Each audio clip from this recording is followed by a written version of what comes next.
Now let's talk about confidence intervals.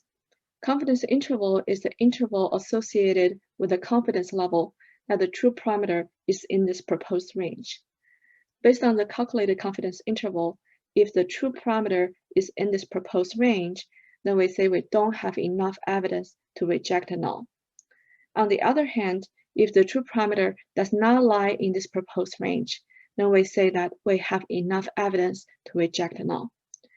Let's take a closer look at how confidence intervals are defined. Before we go over confidence intervals, we have to make assumptions for how the estimated parameter is distributed. In this case, we assume that the estimated beta 1 hat follows the normal distribution with a constant mean equal to the true beta 1, and a constant standard deviation.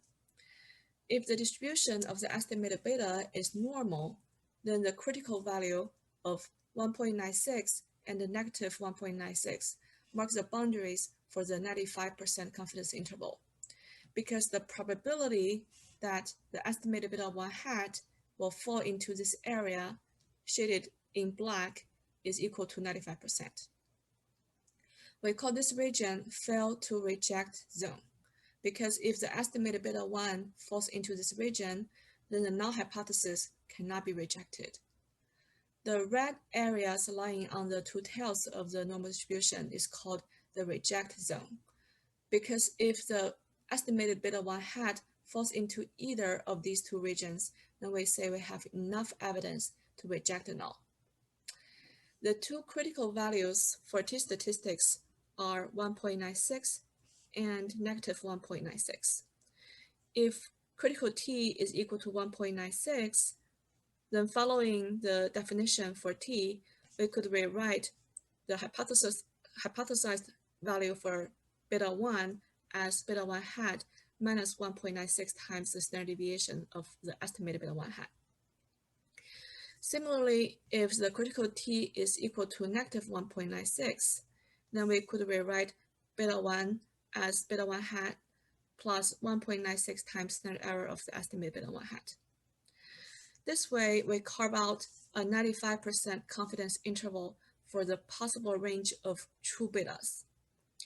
Therefore, we can say that we are 95% confident that the true beta 1 falls between this calculated range bounded by 95% confidence interval. Let's look at how to carve out 95% confidence intervals for these three examples. For the California school example, the estimated beta 1 hat is equal to negative 2.28. Standard error for beta 1 hat is 0.52. And therefore, the 95% confidence interval is given by negative 2.28 plus or minus 1.96 times 0.52, which is equal to negative 3.3 to negative 1.26. And since this range does not contain 0, and therefore we say we have enough evidence to reject a null that beta 1 is equal to 0. In the second example, the 95% confidence interval is given by 0.42 to 0.66. Again, since this interval does not contain 0, and therefore we say we have enough evidence to reject a null that beta 1 is equal to 0.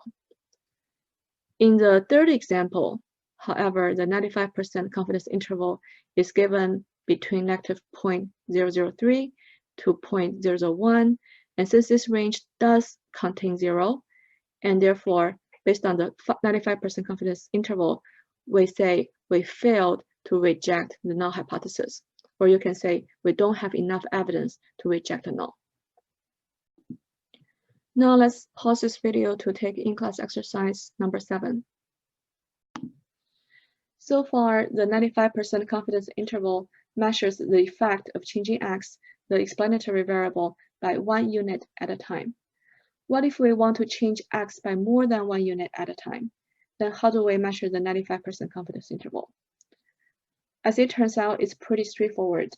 You just have to multiply the original 95% confidence interval by delta x units on both sides. You can think of this as lengthening the horizontal axis of the normal distribution by delta x times. Let's look at some examples. For the California school example, if we want to know what is the 95% confidence interval for the predicted effect on test scores of reducing class size by 3 students, then we'll simply multiply the original confidence interval by a magnitude of -3, which gives us 9.9 to 3.78. This means that by reducing class size by 3 students, it's predicted to increase test scores between 3.78 and 9.9 points.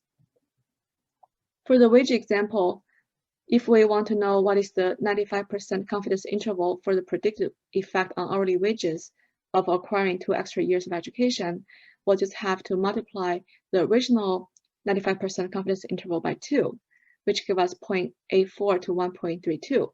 What this means is 2 extra years of education is predicted to increase hourly wages between $0.84 and $1.32. Now let's pause this video to take in-class exercise number 8.